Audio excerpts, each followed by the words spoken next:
대한 하나님의 뜻에 관해서 제가 말씀을 전하겠습니다. 이 예배에 많은 우리 외국 형제 자매들도 출석하고 계신데 오늘은 특별히 한국을 위한 시간으로 이해를 해 주시기 바랍니다. 저는 한국에 관한 메시지를 받기 위해서 1987년 12월 한 달은 끊임없이 하나님께 부르짖고 기도했습니다. 그 결과로 하나님께서 오늘 아침에 우리 조국과 민족에 관한 메시지를 허락해 주셨습니다. 오늘 저는 여러분과 함께 이사야서 60장 1절로 5절의 말씀 중 일어나라 빛을 발하라는 제목으로 은혜를 나누고자 합니다. 저는 1960년도부터 한국의 소망에 관해서 외쳐왔습니다. 그야말로 6.25의 잿더미 위에서 겨우 일어선 때였고 4.19가 지나가고 5.16 군사혁명이 일어나 크나큰 사회적인 국가적 변혁이 계속되었었습니다. 그러므로 국가 민족에 대한 부정적이고 비관적인 생각이 온 국민 속에 꽉 들어찼던 때였었습니다. 그러한 때 제가 우리 한국은 소망이 있다고 외쳤기 때문에 많은 사람에게 오해를 받았고 혹은 비난도 받고 혹은 거짓 선지자라는 말도 들었었습니다. 그 당시에는 수많은 사람들이 할 수만 있으면 한국을 떠나서 외국에 이민을 가려고 했었습니다. 그래서 혹시 이민 코타에 들어가면 어깨를 어석이면서 제 사무실에 인사하러 왔습니다. 목사님, 우리 이민 가게 됐어요.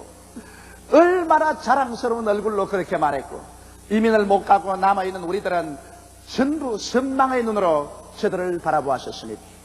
저도 그 당시에 얼마나 한국에 대해서 절망적인 생각을 가졌던지, 조국과 민족의 앞날에 대하여 퍽이나 부정적이고 우리 미래는 이제 희망이 없다고 단정을 짓고 있었습니다. 그러나 언제나 그 와중에서도 하나님께 엎드려 기도만 하면 하나님께서 성령으로 저희 마음속에 한국의 소망에 대한 생각으로 꽉 들어차게 해주었습니다.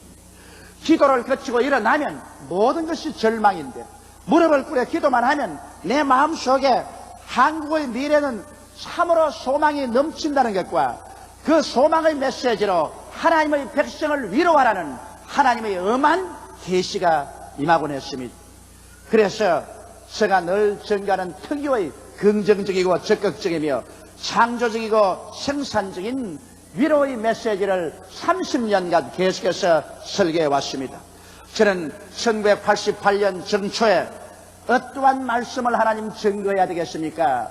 간절히 기도하는 중에 하나님은 변함없이 저희 마음속에 이해도 위로가 넘치고 소망이 넘치는 메시지를 전가라고 말씀하셨습니다.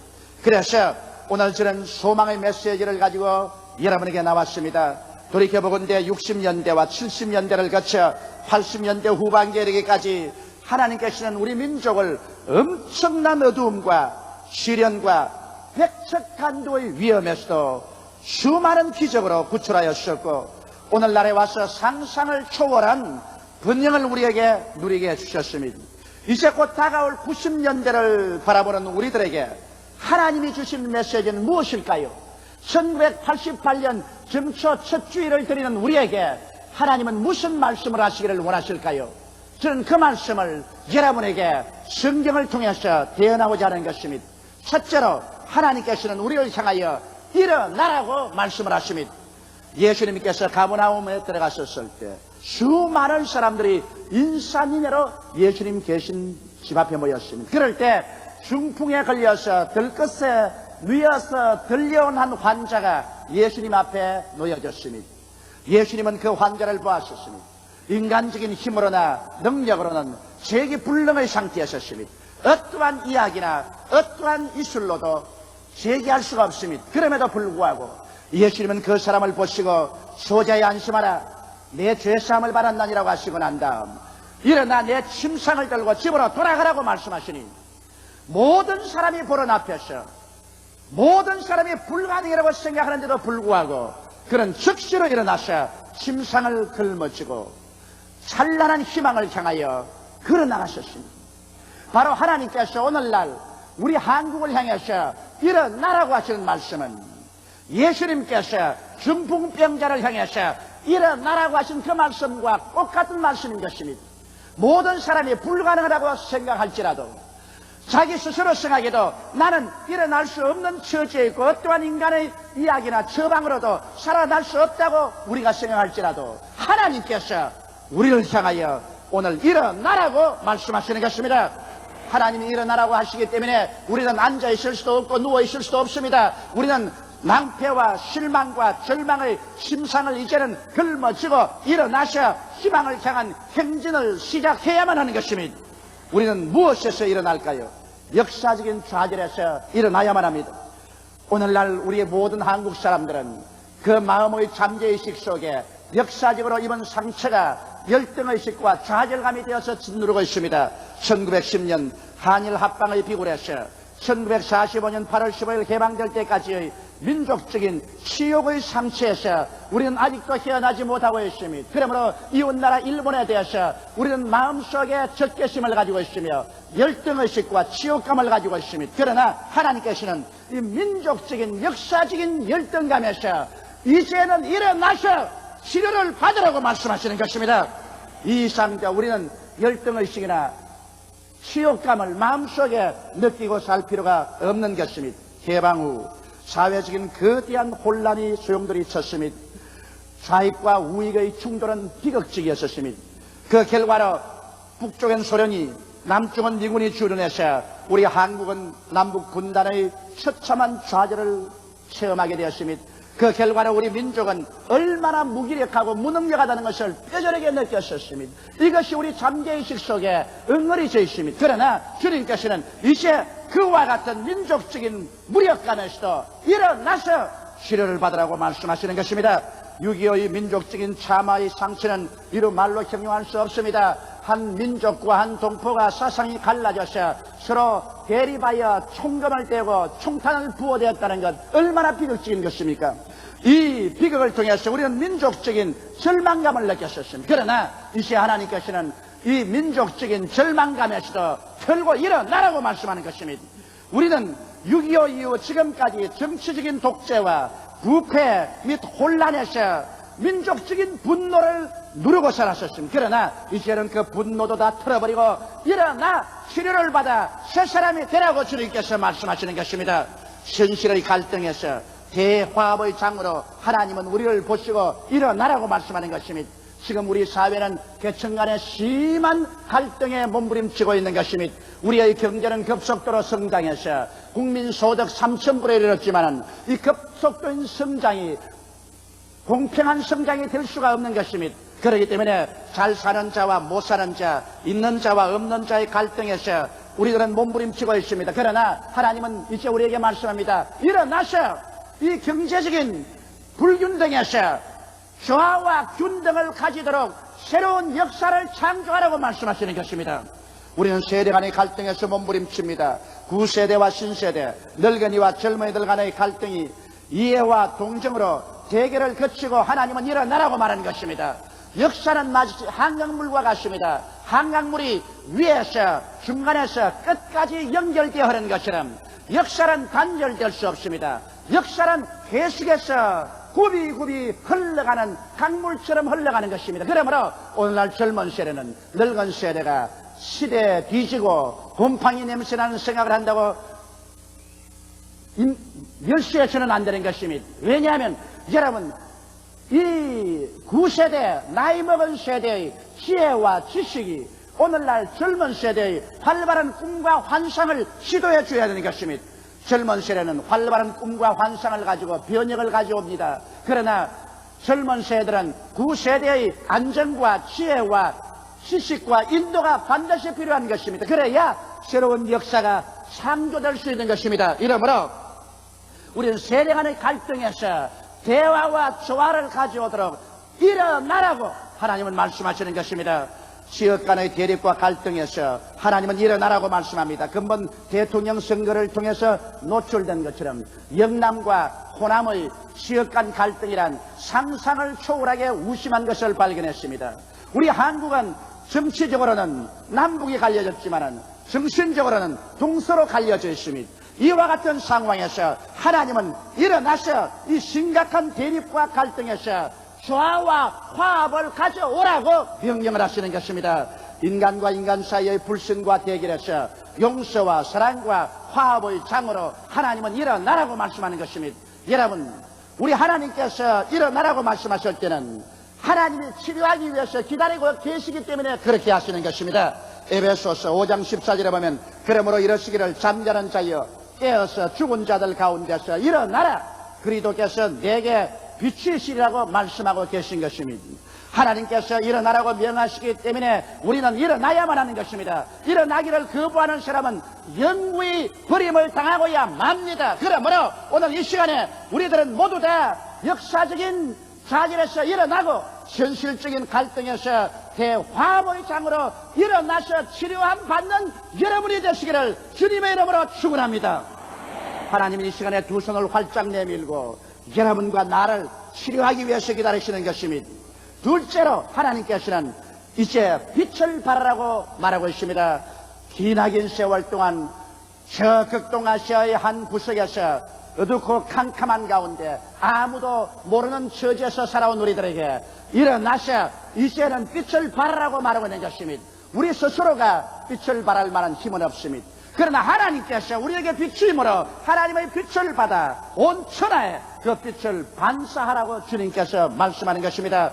하나님께서는 창세기에 땅이 혼돈하고 공허하며 흑암이 깊은 위에 있을 때 그곳을 향하여 빛이 있으라고 외치자 찬란한 빛이 온 누리를 밝게 해버리고 마는 것입니다. 하나님이 우리에게 빛을 발하라고 하시는데 그 무슨 빛을 발할까요? 무슨 빛을 우리는 온 천하에 비춰야 할까요? 하나님께서는 우리에게 민주주의의 빛을 발하라고 말씀하고 있는 것입니다. 우리는 5천년 역사를 통해서 언제나 전제 군주주의 지하에서 살았었습니다. 그러므로 우리는 권위주의 지하에서 시키는 대로 묵묵히 순종하며 살아가는 이것이 미덕인 줄 알고 살아왔지, 국민이 주인이 되어서 살아가는 민주주의의 훈련이 전혀 되어 있지 못했었습니다. 그러나 16년 만에 처음으로 1987년 12월 16일 우리 손으로 직접 대통령을 선출했습니다. 이것이 우리가 기대하는 대로 이상적으로 완전하게 되었든 안 되었든 차지하고라도 비로소 우리가 민주주의의 첫 발을 내디뎠던 데 대해서 거대한 의미가 있는 것입니다. 여러분, 한술에 배가 부르지 않습니다. 처음 뒤뚱거리면서 걷기 시작했어도 이것을 계속하면 나중에 굳건히 서서 걸어갈 수가 있는 것입니다. 그러므로 이제 민주정부의 제1보를 내어드렸기 때문에 하나님께서는 민주주의의 꽃을 피워서 빛을 발하라고 말씀하는 것입니다. 우리는 민주주의라고 말하면 언제나 정치적인 민주화를 생각하고 대통령이 민주화되어야 된다, 정부가 민주화되어야 된다고 외치는 것입니다. 그러나 실상은 그것보다 더 먼저 국민의식이 민주화가 되어야 민주주의가 꽃필 수가 있는 것입니다. 민주주의란 대통령의 나라도 아니요 정부의 나라도 아닌 것입니다. 민주주의란 국민에 의한, 국민을 위한 국민의 나라로서 국민이 주인 노릇을 할 수 있어야 민주주의가 되는 것입니다.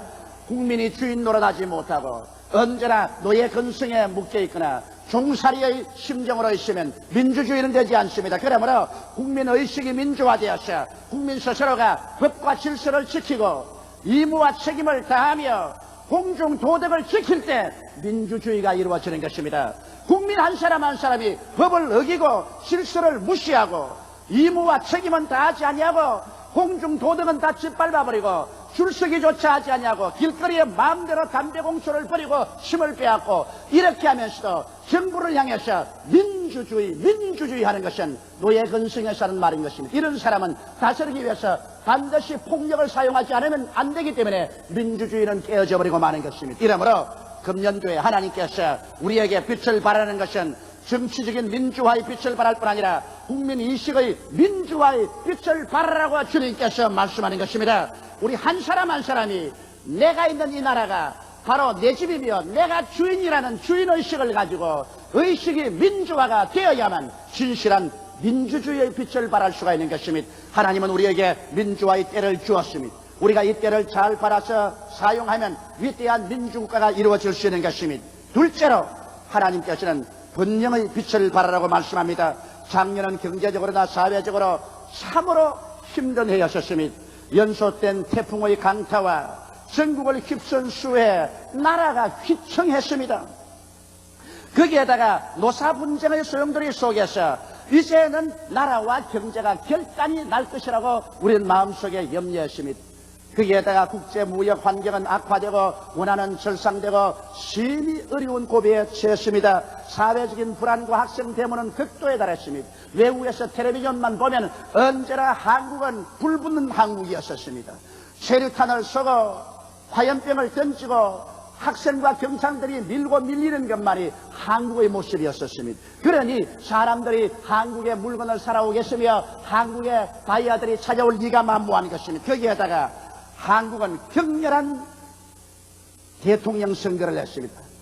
저는 난평생 민주주의 국가의 대통령 선거를 많이 읽기도 하고 보기도 했지만 이번 한국의 대통령 선거처럼 이렇게 격렬한 대통령 선거는 처음 보았었습니다.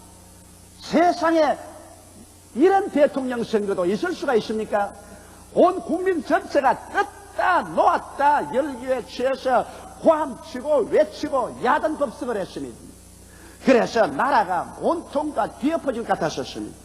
여러분, 이런 어려운 여건 속에서 우리 한국은 결과에 국민소득 12%를 일으켜 세계 경제성장 1등을 했으며 국민소득이 약 3,000불에 육박했고 무역수지 흑자가 약 100불이 되므로 우등생의 성적표를 가지고서 88년을 맞이하게 되었습니다. 이걸 볼 때 여러분 어떻게 생각됩니까? 이게 사실 우리가 잘나서 우등생이 되었다고 생각하면 거대한 오해입니다. 이와 같은 역경 속에 우등생의 성적표를 가질 수 있은 것은 하나님이 우리와 같이 했기 때문에 그렇게 된 것입니다. 이야말로 하나님께서 같이 안 했으면 우리나라가 박살이 나고 말았을 것입니다. 나는 하도 우리 한국의 정치와 경제 역사가 언제나 떨어지면 낙동강 떨어지면 낙동강 하면서 살아왔기 때문에 이제 88년도는 그런 것 좀 없으면 좋겠습니다. 우리 한국 사람 그대로 내버려두면 모두 다 심장병에 걸리고 말 것입니다.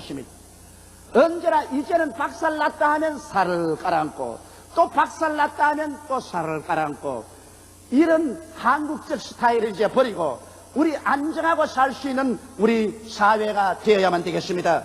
그런데 이제 하나님께서 이와 같은 기적을 베풀어 주신 토대 위에서 88년도에는 위대한 해를 주님 허락해 주십니다. 하나님께서 우리에게 일어나서 경제적인 번영의 빛을 비추라고 말씀하는데 금년은 그래도 비교적 안정된 정치에 체질이 강화된 산업 기반에 국민들이 자신을 얻었습니다. 이런 어려운 경우도 우리가 하면 되더라. 할 수 있다 해보자는 국민적인 자신은 세상에 어떠한 돈으로도 계산할 수 없는 자원인 것입니다. 거기에 일본의 엔화가 강세를 계속하므로 우리는 경쟁력이 있어지고 비교적 안정된 기름 및 원자재 값에다가 향상된 기술과 국내 투자 재원 확보 등을 위해 이제 지혜로운 경제 정책만 있으면 무서운 힘으로 우리 경제는 전진해서 앞으로 2년 이내에 우리 국민소득 5,000불에 달하게 되고 우리는 비로소 경제적, 정치적, 사회적으로 선진국으로 돌입할 수 있습니다. 왜냐하면 뒤에서 하나님이 밀고 계시기 때문인 것입니다. 원래 한 나라의 경제 발전이라는 것은 원자재 수급이 원활히 되고 투자 자원이 있고 산업기술이 개발되고 무역이 잘 되며 경제 정책을 잘 운행해 나가면 그 나라 경제가 발전하게 되어 있는 것입니다. 그런데 국제 원자재 가격이 아직은 삼조시대로 싸고 우리 한국 사람들의 저금을 통해서 이제는 외국에 돈 빌려오지 않고 투자 자원이 확보되어 있으며 산업기술도 상당한 위치에까지 이르렀고 열심히 무역을 하고 있으니 올바른 경제 정책만 잘하면 우리 한국은 이제 하나님이 명령하신 대로 경제적으로 번영하라는 그 빛이 발하게 될 것입니다. 우리는 이제 회복은 보릿고개와 가난과 서름의 고개를 벗어나서 번영의 대로를 향해서 달려갈 수 있는 모든 일이 준비되었습니다. 여기에 하나님께서 번영의 빛을 발하라고 말씀하시니 이 얼마나 좋은 때를 우리가 맞이했습니까? 거기에다가 하나님은 우리를 향해서 88 서울 올림픽의 빛을 발하라고 말씀하고 있는 것입니다. 여러분, 서독 바렌에서 올림픽 위원들이 모여서 한국의 올림픽을 88년 개최하라고 합의에 도달한 것만 생각해도 기적 중의 기적입니다. 왜냐하면 벌써 모스크바 올림픽이 반조각이 나고 말았었습니다. 자유진영에서 올림픽을 보이콧했기 때문인 것입니다. 그 다음에 LA 올림픽이 반조각이 났었습니다. 소련에서 그것을 보이콧되기 때문인 것입니다. 이제는 반쪽하고 올림픽은 하지 말자고 세계 사람들이 다 원하는데 한국 서울에 오면은 반쪽하기 나고 맙니다. 이북과 이남이 대결하고 있으니까 이북의 사주를 받은 공산 측이 올림픽을 보이콧도 할 것이요, 이북이 언제나 무력 도발을 할 줄 모르기 때문에 불안한 환경에 올림픽은 안 될 것이라고 생각했습니다. 그럼에도 불구하고 그 위험이 있는데도 사람들은 한국으로 가자고 표를 던졌습니다. 이것이야말로 하나님께서 우리 한국이 일어나서 빛을 발하게 하려고 직접 섭리한 것에 불과한 것입니다. 그런데 계속해서 정치적으로 불안하고 사회적인 환경이 기가 막혔었습니다. 이래서 한국에 올림픽이 안 된다고 국제 여론이 들끓을 때 하나님께서는 희한하게 역사하사 또다시 한국적인 스타일로 백척간도에서 떨어지려고 할 때 모든 것이 편안하게 되어버리고 말한 것입니다. 정치적으로 안정되고 경제적으로 이제는 안정되어 갑니다. 거기에다가 작년에 소련의 고르바초프와 미국의 레이간 대통령이 중거리 핵미사일, 탄두미사일을 모두 다 해체하는 데 합의함으로 냉전이 급격하게 타협과 화해로 돌아가고 있습니다. 이 결과로 이 바람을 타고 오늘 서울올림픽은 올림픽 역사상 최대의 국가들이 모여서 올림픽을 개최하는 가장 위대한 재진으로 변화되어 가고 있는 것입니다. 이야말로 하나님의 역사가 아니고는 이런 일이 일어날 수가 없습니다. 하나님이 문을 열어놓으면 닫을 자가 없고 닫아놓으면 열 자가 없는데 진실로 하나님께서 우리 조국과 민족의 문을 열어놓았다는 확실한 증거가 여기에 보이는 것입니다. 왜 우리가 올림픽을 해야 됩니까? 왜 올림픽을 우리가 반드시 성공시켜야 됩니까? 그 이유는 올림픽을 통해서 우리는 세계 속의 한국을 발견하게 됩니다. 지금까지 오랜 역사 동안 은둔의 나라, 미개의 나라, 가난한 나라로 사람들에게 지칭받던 한국이 이제는 세계 속에 자기의 설 곳과 앉을 곳을 발견하는 그 시점이 바로 올림픽인 것입니다. 그리고 올림픽을 통하여 우리 한국 민족의 자부심과 자신을 얻게 되는 것입니다. 우리는 언제든지 열등의식과 좌절감으로 짓눌린 삶을 살아왔기 때문에 이 올림픽을 통하여 비로소 우리도 올림픽을 치를 수 있는 나라가 되었다는 민족적인 자부심과 자신을 얻는 것은 더없이 위대한 것입니다. 그게 나아가서 한국의 오랜 정치, 경제, 교육, 문화를 소개합니다. 온 세계가 한국을 알게 되고 한국이 세계를 알게 되고 서로 알게 되고 친하게 되고 이러므로 말미암아 세계 속에 한국이 환영받는 자리에 들어서게 되는 것이므로 이보다 더 좋은 외교가 있을 수가 없는 것입니다. 나아가서 비로소 올림픽을 통하여 한국은 이제 극동아시아의 적은 한 한반도가 아니라 국제 무대에 일어선 국제화의 시대가 시작되는 것입니다. 정치, 경제, 교육, 문화가 모두 다 국제 무대에 나가서 세계가 우리에게로 우리가 세계 안에 들어가는 국제적인 위대한 협력운동이 일어나게 될 것이요, 올림픽을 통한 선진 도약의 기점이 되어서 우리는 위대한 발전을 가져오게 될 것인 것입니다. 이러므로 어떠한 여당도 야당도 어떠한 국민도 올림픽에 상처를 가져오는 사람은 민족 반역자인 것입니다. 역사의 반역자가 되는 것입니다. 그러나 우리는 다 합쳐서 위대한 올림픽의 빛을 비추므로 우리 한국 민족의 역사적인 도약을 기해야만 할 것인 것입니다. 우리는 또한 하나님께로부터 명령을 듣고 있습니다. 복음의 빛을 비치라는 것입니다. 이제 우리 한국이 선교를 바란 지 100년 약간 넘었는데 1천만의 성도를 확보하고 있습니다. 이 1천만이 기도함으로 눈부신 복음 전도가 한국 전국에 이루어지고 있습니다. 나는 88년도를 통해서 하나님의 성령의 역사가 한국에 쏟아지므로 그동안에 교파 간에 분열되고 교회 간에 서로 물고 찌었던 것 다 없애버리고 그리스도 안에서 대화합의 장을 이루어서 조국을 복음화하고 복음의 국제화 시대에 돌입해서 전 세계로 우리 교회가 복음 전도로 출발하는 해가 된 줄 확실히 믿습니다. 이것은 온 세계 교회가 한국의 발랄하고 생기에 넘치는 교회를 배우러 오고 있는 것입니다. 그러므로 한국은 이제 세계에 드러난 교회가 되고 세계가 한국을 배우러 오는 이 시점에 이 88 올림픽의 기점으로 한국 교회는 이제 눈을 안으로 돌리지 말고 밖으로 돌려서 아시아 태평양과 온 세계 복음을 전가하는 위대한 빛을 발하는 계기가 왔다고 확신하는 것입니다. 그래서 하나님께서는 우리에게 일어나 빛을 발하라고 말씀하는 것입니다. 민주주의의 빛을 발하고 번영의 빛을 발하며 올림픽의 빛을 발하며 복음 선교의 빛을 발하라고 말씀하시는 것입니다. 셋째로 왜 이런 일이 우리 한국에 일어나고 있는 것입니까? 그 이유는 때가 왔기 때문인 것입니다. 여러분, 성경에 보면 울 때가 있으면 웃을 때가 있고, 돌을 주워갈 때가 있으면 내버릴 때가 있고, 전쟁할 때가 있으면 편안할 때가 있고, 그리고 태어날 때가 있으면 죽을 때가 있고, 사랑할 때가 있으면 미워할 때가 있으니 하나님이 모든 것을 때를 따라 이루고 했다고 말씀하신 것입니다.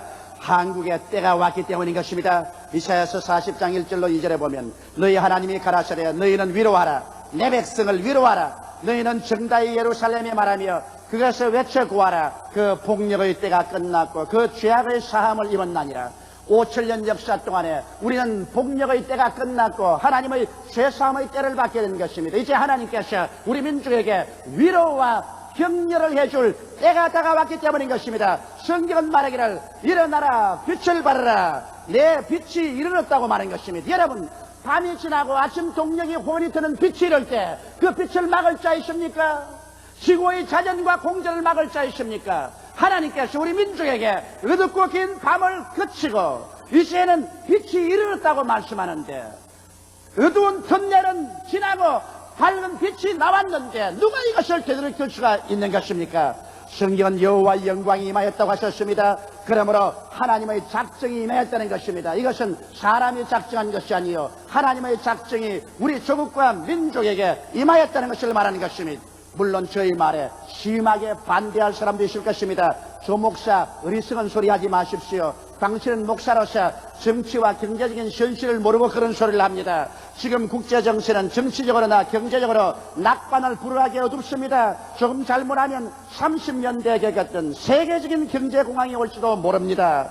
작년 10월에 뉴욕 증권시장의 대폭락으로 미국과 세계 경제를 뒤흔든 사실을 당신은 모릅니까? 미국의 천문학적인 재정 적자와 무역 적자가 세계 경제를 이끄는 기관차 미국을 탈선시키고 말 것 아니겠습니까? 바야흐로 세계는 이제 경제적인 저성장 시대와 경기 후퇴 속에 들어와 있는데 어찌하여 조 목사는 일어나서 한국에 소망이 있다고 외치고 한국에 경제적인 번영이 온다고 외치고 있습니까? 이거 좀 잘못된 것이 아닙니까? 그런 질문할 사람이 있을 것입니다. 여러분, 제가 외치는 것은 저는 경제 전문가로서, 그렇지 않으면 미래학자로서 외치는 것은 아닙니다. 저는 하나님의 종으로서 하나님의 계시의 영을 받아 외치는 것입니다. 하나님의 말씀에 이사야서 60장 2절로 3절에 보라, 어두움이 땅을 덮을 것이며 캄캄함이 만민을 가리우려니와 오직 여호와께서 내 위에 임하실 것이며 그 영광이 내 위에 나타나리니 열방은 내 빛으로 열왕은 비치는 내 광명으로 나오리라고 말씀하고 있는 것입니다. 성경에 보니까 어두움이 땅을 덮을 것이라고 말했었습니다. 캄캄함이 만민을 가리우리라고 말했었습니다. 그러므로 정치적으로, 경제적으로, 군사적으로 어두움이 땅을 덮고 캄캄함이 만민을 가리우는 이 시점에 하나님께서 유독히 우리 위에 임하실 것이며 그 영광이 우리 위에 나타나서 하나님의 기적적인 역사로서 이런 일이 일어나겠다는 것입니다. 여호와께서 내 위에 임하실 것이라는 것은 우리의 희망은 하나님께 있다는 것입니다. 우리 희망이 미국이나 소련이나 유럽에 있는 것이 아니라 우리 희망이 하나님께 있다는 것이요, 그 영광이 나타나니 우리의 소망인 것입니다. 하나님의 영광은 하나님의 작정인 것입니다. 하나님이 작정하고 변하지 아니하시는 것입니다. 그 결과로 우리는 영원히 잘됨같이 범사에 잘되며 간결하게 하나님이 정하시고 마신 것입니다. 우리에게는 이제 일어나서 빛을 발할 때가 다가오게 된 것인 것입니다. 그러므로 이 찬란한 영광의 시기를 온 세계가 바라보고 감탄하고, 이래서 결과로 열방이 우리 빛으로 다가오고 열왕은 비치는 광명으로 나와서 함께 이 하나님의 축복을 누리며 이 비결을 배우려고 애를 쓰는 때가 우리에게 다가오게 된 것입니다. 우리는 우리에 대한 하나님의 작정을 오늘 알아보았었습니다. 그러나 이 모든 작정은 우리가 가만히 앉아있는데 이루어지지는 않습니다. 봄이 다가왔는데 좋은 때가 왔으면 우리가 팔걷고 일어나서 열심히 밭 갈고 농 갈고 씨를 뿌리고 모심기를 해야 되는 것입니다. 이처럼 이제 우리 국민이 대동단결에 일어나서 민족적인 회개와 기도가 있어야만 되는 것입니다. 이 시점에 우리가 민족을 분열하고 민족 속에서 분열의 씨앗을 심는다면 이것은 천추의 역적이 되고 말 것인 것입니다. 이때야말로 민족이 일어나서 회개하고 서로 용서하고 사랑하고 화해해야 될 때가 온 것입니다. 이제야말로 우리는 하나님의 말씀을 믿어야 할 때가 왔습니다. 하나님의 말씀을 듣고 우리는 믿으며 하나님께 순종하는 삶을 살아야만 하는 것입니다. 이제야말로 우리는 모든 영광을 겸허히 하나님께 돌리면서 내일은 오늘보다, 내일은 다음 달은 근본달보다 명년은 금년보다 하나님께서 같이 계시고 야훼의 영광이 임하였으므로 놀라운 발전을 할 것을 믿어야 될 것입니다. 우리는 이와 같이 하나님의 축복을 받아서 일어나서 예수님 오시기 전에 한 10년 동안 우리는 전 세계 뜨겁게 나가서 복음을 전가하는 나라로 만들어야 될 것입니다. 하나님께서 이와 같은 위대한 번영을 주시는 것은 우리가 마침내 일어나서 그리스도의 십자가를 걸머쥐고 예수님 오실 때를 예비하라고 그렇게 하시는 것입니다. 세례 요한의 역할을 하라는 것입니다. 우리가 나가서 온천하 만민에게 복음을 전가하는 나라로 삼기 위해서 이 시대의 마지막에 격동아시아에서 하나님이 우리 조국과 민족에게 은혜를 부어주기로 작정하신 것입니다. 이러므로 우리나라는 하나님을 믿어야 합니다. 우리 국민은 회개하고 주님께로 돌아와야 우리 민족은 살아갈 수가 있는 것입니다. 이러므로 이미 예수를 믿는 우리들은 앞장서서 이 메시지를 가지고서 이웃에 전하며 널리 전파하며 우리 합쳐서 하나님을 의지하고 조국과 민족을 걸머쥐고 나가는 여러분 되시기를 주의 이름으로 축원합니다. 다 같이 고개숙여 기도드리겠습니다. 사랑이 많으시고 거룩하신 아버지 하나님, 어둡고 괴롭고 기나긴 밤을 우리는 지냈습니다. 그러나 이제 이 삼천리강산에 먼동이 트고 새봄이 다가옵니다. 내 아버지 하나님이시여, 하나님께서는 우리를 향하셔서 일어나라! 이제는 빛을 발하라! 야훼께서 내 위에 임하시고 그 영광이 내게 이르렀다고 말씀하고 계시옵니다. 아버지 하나님이시여, 땅이 캄캄하고 어두움이 만 백성을 덮을 터이로되 우리에게는 야훼께서 같이 계시고 야훼의 영광이 임하시겠다고 하셨사오니 아버지여, 이때 그리스도를 우리가 받아들이고 하나님의 번영을 받아